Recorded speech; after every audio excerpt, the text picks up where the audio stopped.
मेरा ये कहना था कि जो एक विशेष धर्म को लेकर के जिस तरह सत्ता वर्ग और भारत का जो प्रभुत्व संपन्न वर्ग है जो एक निशाने पे ले रहा है, और जो हम्म। तथाकथित राम मंदिर आंदोलन और गौ रक्षा और भारतीय संस्कृति और हिंदू राष्ट्र जैसे नारे उठाए जा रहे हैं, उसकी जी। ये स्वाभाविक प्रक्रिया है।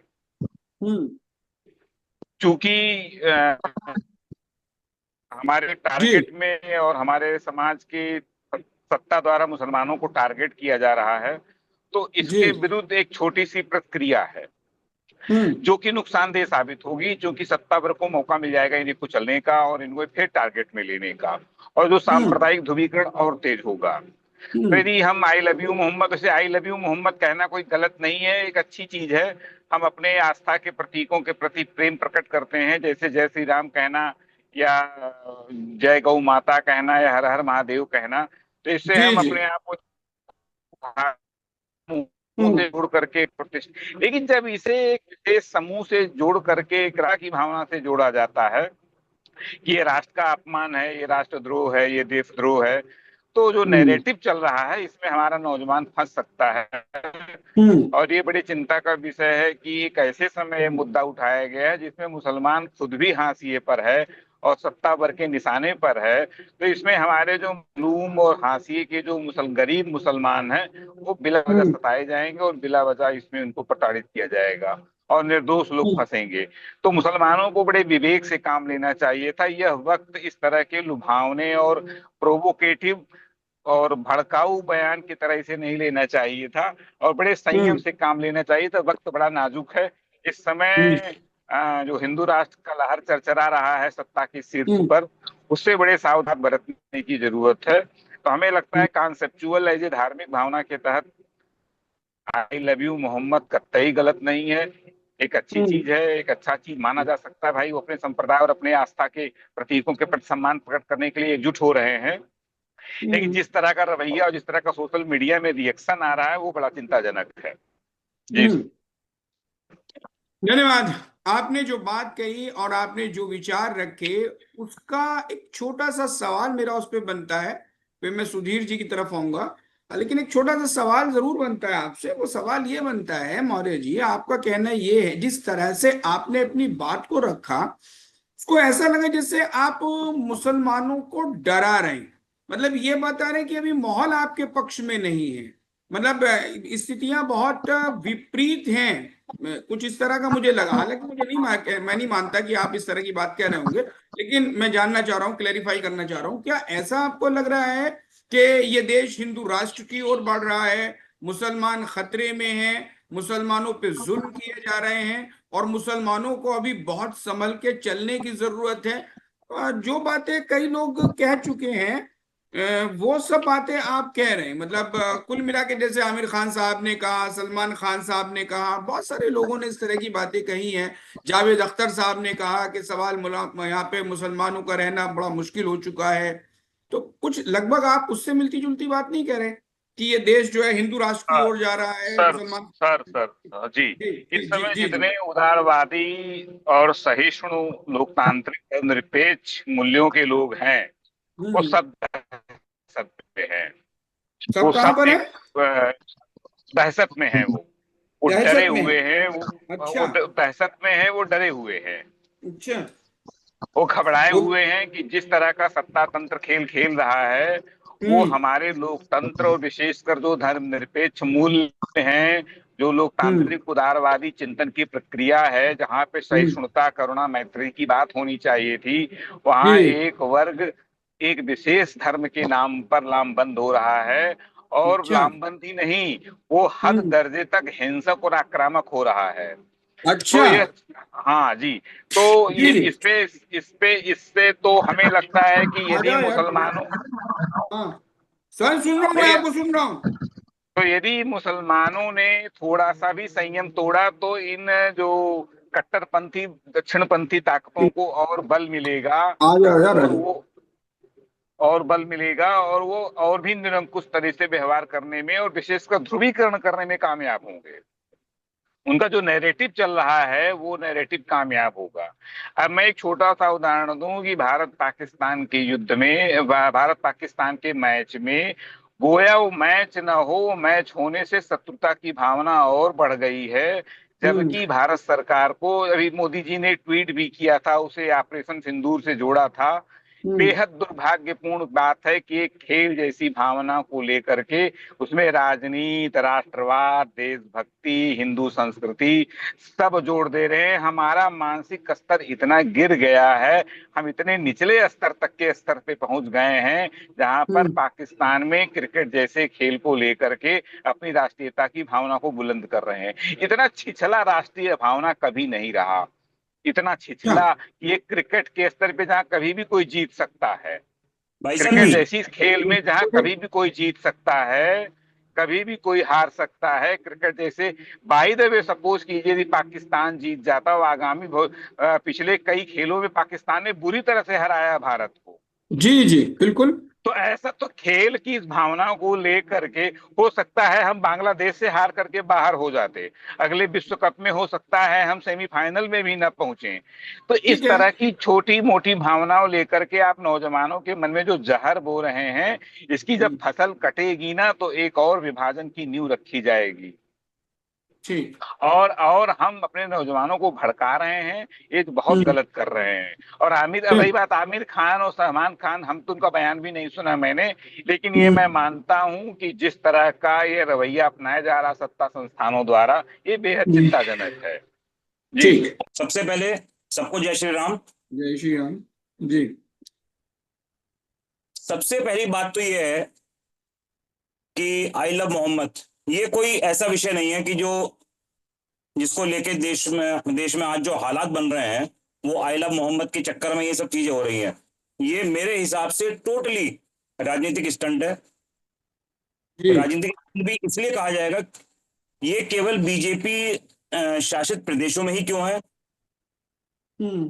कांग्रेस या अन्य जो जो पार्टियां सत्ता में है उन प्रदेशों में क्यों नहीं है। उन प्रदेशों में भी तो फिर होना चाहिए था। और रही बात आई लव मोहम्मद की, आज से 20 साल पहले, 25 साल पहले, 30 साल पहले, 50 साल पहले, 75 साल पहले ये सब चीजें क्यों नहीं आई, आज आज क्यों खड़ी हो रही हैं।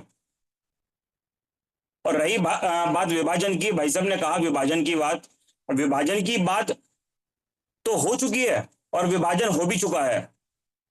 जब ये लोग अपनी स्वेच्छा से हिंदुस्तान में रुके, हिंदुस्तान में अपनी स्वेच्छा से रुके ना, या जबरदस्ती रोका गया इनको। तो जो लोग हिंदुस्तान में अपनी स्वेच्छा से रुके, जबकि मुस्लिम के लिए पाकिस्तान का जो है निर्माण करके और अलग विभाजन हो गया था, फिर तो सबको जाना चाहिए था, हिंदुस्तान केवल हिंदुस्तानियों का रहना चाहिए था। लेकिन हमने आपसी भाईचारे को निभाते हुए फिर भी हमने सबको जगह दी, अपने दिलों में जगह दी, और किसी भी प्रकार का मतभेद नहीं रखा। लेकिन आज ये पुनः क्यों, अगर हमारे कलाकारों को हिंदुस्तान में रहने से डर लग रहा है या डर की भावना फील हो रही, तो उनके लिए तो रास्ते आज भी खुले हुए हैं। वो आज भी पाकिस्तान जा सकते हैं या बांग्लादेश जा सकते हैं। लेकिन हम हिंदुस्तानियों के पास कौन सा रास्ता खुला है, हम कहां जाएंगे। अभी अभी राम प्रकाश जी ने कहा कि दूसरे विभाजन की तैयारी, दूसरा विभाजन किस लिए, विभाजन तो दो जो है कर चुके हैं हम, एक पाकिस्तान और एक बांग्लादेश। तो क्या हम विभाजन ही करते रहेंगे, उसके बाद फिर सरकारें जो है वो फिर इनको रोक लेंगी, फिर चौथा विभाजन, फिर पांचवा विभाजन, तो हम कहां जाएंगे। हम्म। सवाल तो आपका बहुत अच्छा है और आपकी बात में दम भी है। अब आरपी मौर्य जी इस पर क्या कहेंगे भाई? जी सर। नहीं, उस पे जो अभी मैं दो तीन बिंदुओं पे बात सोच रहा था इनके लिए, आप सर ने जो कहा अभी, पहली चीज तो ये है कि भाजपा शासित राज्यों में ये आई लव मोहम्मद क्यों हो रहा है।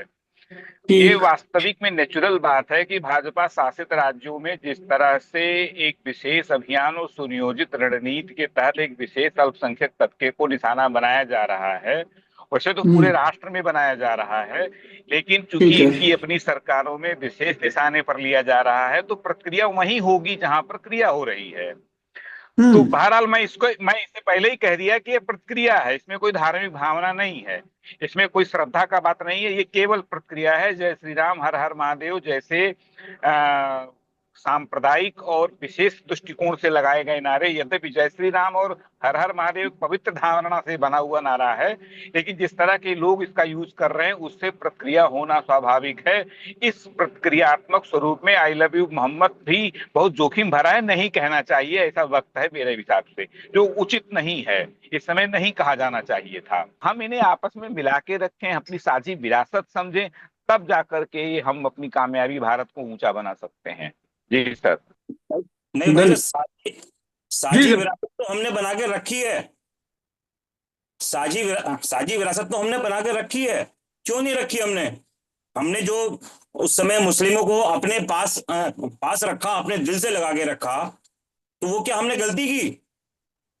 वो भी तो हमने उनको जोड़ के रखा। आज पुनः क्यों स्थिति आ रही है? बात तो सोचने की जो इस बात की है कि पुनः स्थिति क्यों आ रही है, वो दोबारा इस तरीके का क्यों क्यों कदम उठा रहे हैं, ये सब। और रही बात जो अटल जी ने कही थी कि हम पड़ोसी नहीं बदल सकते, दोस्त बदल सकते हैं, और आपने कहा कि हमें आपस में समन्वय बनाना चाहिए। जब मोदी जी प्रधानमंत्री बने और बिना किसी प्रोग्राम के वो नवाज शरीफ के यहाँ पहुंच गए और उनकी माता जी को शॉल उड़ा के आए, तो तब पूरे देश ने क्या कहा कि मोदी जी वहां करने क्या गए? क्या मोदी जी अपने हिसाब से अपने पड़ोसी को समझाने या फिर उससे संबंध अच्छे करने के लिए तो गए होंगे, या मोदी जी डर डर की वजह से वहां गए थे? अगर अगर सरकार कुछ अच्छा कर रही है तब भी सब लोगों को जो है क्रिटिसाइज करना है, और सरकार अब हिंदुत्व की ओर बढ़ रही है तब भी सबको क्रिटिसाइज करना है। तो ये सब दोहरी दोहरी नीति जो है ना, इन दोहरी नीतियों ने ही जो है जो हमें बर्बाद कर रखा है। अगर हम इन दोहरी नीतियों के चक्कर में नहीं पड़ते, हम सिंगल पैटर्न पे अगर चलते, तो आज इस दशा में नहीं खड़े होते। आज हम अपने देश के होते हुए भी अपने देश के नहीं है। मुस्लिम समाज तो ये कह रहा है कि हमारा हिंदुस्तान में दम घुट रहा है, हम तो ये कहने की भी स्थिति में नहीं है। हम कहां जाएंगे? हिंदू पहले भी दबा हुआ था, आज कुछ उसने बोलना चाहा या थोड़ा सा आगे बढ़ना चाह रहा है, या हिंदुस्तान की परिभाषा बताना चाह रहा है, तो आज सबको दिक्कत होने लगी। ठीक है। और मौर्य जी, आप सुन रहे हैं ना? हाँ जी सर, सुन रहे हैं। सर आप ये बताइए, मैं आपकी बात से सहमत हूँ, ठीक है, आप जो कह रहे हैं वो ठीक है, सुधीर जी जो कह रहे हैं वो भी ठीक है। भय का वातावरण है या नहीं है, ये अभी इस विषय नहीं है इस समय।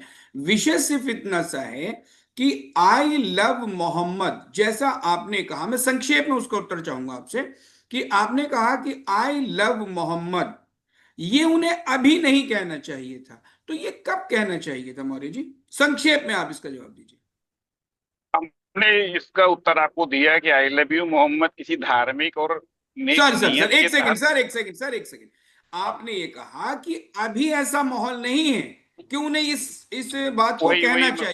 वही वो वही माहौल मैं कब कह रहा बनेगा? हूँ। जी, वो कब बनेगा माहौल? वही मैं कह रहा हूँ कि ये जो बात कही गई है, ये प्रतिक्रिया में कही गई है, नहीं। और प्रतिक्रिया कब, करने मतलब का ये वक्त माहौल कब नहीं बने? है, सर एक सेकंड, ये माहौल और कब बनेगा प्रतिक्रिया जब करने वो का ये वक्त कहना? नहीं है। कब है फिर वो वक्त, कब आएगा? ये आप अभी निकट भविष्य में हमें नहीं दिख रहा है कि ऐसा कोई माहौल बनने वाला है। मतलब निकट भविष्य में नहीं दिख रहा है, इसलिए कि आपको लग रहा है कि अभी कम से कम 10-20 साल तक भाजपा की सरकार रहेगी, या फिर कुछ और लग हमें रहा है नहीं, सर? हम किसी सरकार की बात नहीं कर रहे हैं, लेकिन हमें निकट भविष्य में ऐसा भावना नहीं, ऐसी माहौल नहीं दिख रहा है। मतलब आप सरकार के पक्ष में नहीं या विपक्ष में नहीं बोल रहे हैं, आप बोल रहे हैं हम यहाँ उन लोगों सरकार की के बात ही पक्ष। नहीं कर रहे हैं। हाँ, सरकार की तो आप बात ही नहीं कर रहे, तो आप किसकी बात कर रहे हैं? मैं सर यही आपसे स्पष्ट कराना हम चाहता हूँ, ये आप बात किसकी कर बात रहे हैं? मैं बात कर रहा हूँ हाँ। मुसलमानों को, जिन्हें सांप्रदायिक ध्रुवीकरण को बचाने के लिए हाँ। ऐसा कोई कदम नहीं उठाना चाहिए जिससे कि सांप्रदायिक विद्वेष बढ़े या अनावश्यक तरीके से भावनाएं भड़के।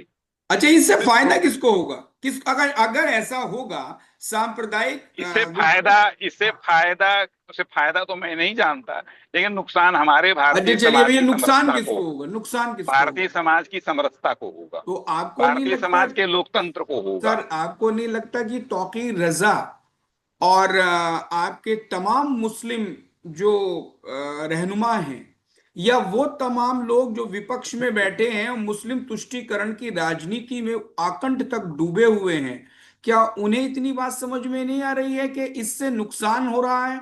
उन्होंने तो कोई रोकने की कोशिश नहीं करी। श्री माननीय राहुल गांधी जी का कोई स्टेटमेंट अब तक इस तरह का नहीं आया कि भाई मुसलमानों तुम चुप हो जाओ, तुम क्यों शोर मचा रहे हो। ना श्री अखिलेश यादव जी का कोई आया, ना बहन मायावती जी का कोई इस तरह का आया, ना तेजस्वी यादव जी का जो चुनाव लड़ रहे हैं मुसलमानों के दम पे उनका कोई स्टेटमेंट आया। सबको छोड़ दीजिए, पश्चिम बंगाल की दीदी ममता बनर्जी तक का कोई स्टेटमेंट अभी नहीं आया कि भाई मुसलमानों तुम इस वक्त चुप हो जाओ, खामोश हो जाओ, तुम ध्रुवीकरण का कोई मौका मत दो। तो उन्हें इतनी समझ क्यों नहीं आई, आपको इतनी समझ कैसे आ गई? जी। मैं सबकी नहीं जानता, मैंने अपना विचार रखा है, मैं उस पर कोई टिप्पणी नहीं करूंगा। आप उस पर टिप्पणी इसलिए नहीं करेंगे क्योंकि आप अच्छी तरीके से जानते हैं ये एक मसला नहीं है, ये एक साजिश है, एक षड्यंत्र है। अब वो किसकी तरफ से है मैं इस पे नहीं जाना चाहता, मैं इस विषय पे नहीं जाना चाहता कि किसकी तरफ से। लेकिन मैं ये तो जरूर आपसे जानना चाहूंगा कि जब आप भी अभिव्यक्ति के दृष्टिकोण से बोल पा रहे हैं, मैं बोल पा रहा हूं, सुधीर जी बोल पा रहे हैं, और तो छोड़ दीजिए बरेली में लोग हिंसात्मक हो गए, उन्होंने हाथ में पत्थर चलाए, नू हरियाणा में अभी पत्थर चले, अभी की बात है ये, कर्नाटका की हालत है, महाराजगंज की हालत है, कौशंबी की हालत है, और आप उसी क्षेत्र में रहते हैं। मजे की बात यह है कि जिन जगहों के मैं नाम गिनवा रहा हूं, महाराजगंज, कौशंबी, ये सब सोनभद्रा, ये सब आपके आसपास के डिस्ट्रिक्ट की बात कर रहा हूं, बहुत दूर की बात मैं आपसे नहीं कर रहा हूं। और कर्नाटका में भी यही हालत है, गोवा में यही हालत हुई, हरियाणा के नूह में पत्थरबाजी हो रही है, महाराष्ट्र में पत्थरबाजी हुई, स्पष्ट रूप से यह कहा गया कि योगी यहां आएगा तो जिंदा वापस नहीं जाएगा। और आप कह रहे हैं कि मुसलमान डरा हुआ है। मुसलमान यानी आप नाम सीधा सीधा मुसलमानों का नहीं ले रहे, लेकिन कह आप यही रहे हैं कि भाई एक धर्म विशेष, एक वर्ग विशेष को पूरी तरीके से हाशिए पे रखा जा रहा। 20 करोड़ का मतलब तो सभी हो गए ना उसमें। 20 करोड़ अगर आप बात कर रहे हैं तो 20 करोड़ तो सभी आ गए ना सर।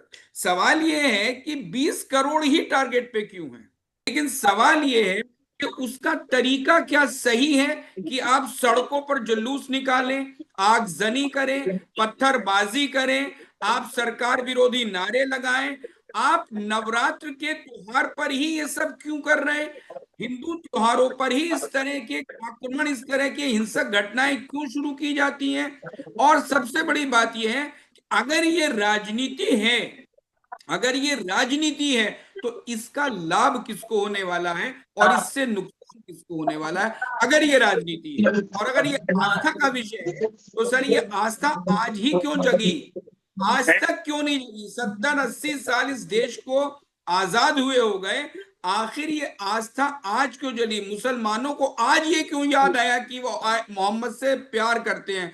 आज तक ये बात उन्हें क्यों नहीं याद आई कि वो मोहम्मद से प्यार करते हैं, मोहब्बत करते हैं? और क्या इस्लाम इस बात की इजाजत देता है कि आप मोहम्मद साहब के नाम को बैनर पे लिखें, पोस्टर फटे, ईश्वर ना करे वो पैरों के नीचे आए? क्या आप ये अपमान स्वीकार करेंगे? तो ये मोहब्बत, उनसे मोहब्बत है या उनके प्रति आपका आक्रोश है, उन लोगों के प्रति जो लोग सत्ता में हैं और ये सब कुछ राजनीति का षड्यंत्र हो रहा है? बस अब आपसे मैं कंक्लूजन चाहूंगा, आपको मैं 5 मिनट देता हूँ नहीं अपना नहीं नहीं, मुझे कतई ये नहीं लगता है कि ये सत्ता के विरुद्ध आक्रोश है। ये ठीक आक्रोश है। जो वर्तमान में नैरेटिव चल रहा है उसकी प्रक्रिया हो रही है, जो नहीं की जानी चाहिए थी, इसे बचा जाना चाहिए था। और अपने अधिकारों और हक हकूक के लिए लोकतांत्रिक और गैर धार्मिक तरीके से लड़ना चाहिए, बड़े शांतिक और अहिंसक तरीके से अपनी बातें रखनी चाहिए, और किसी भी धार्मिक चिन्ह का प्रयोग नहीं करना चाहिए। यदि कोई कर रहा है तो खुद भी नहीं करना चाहिए। प्रक्रियावश कोई भी काम नहीं होना चाहिए, ये मेरा कंक्लूजन है। बहुत बहुत धन्यवाद आपका कि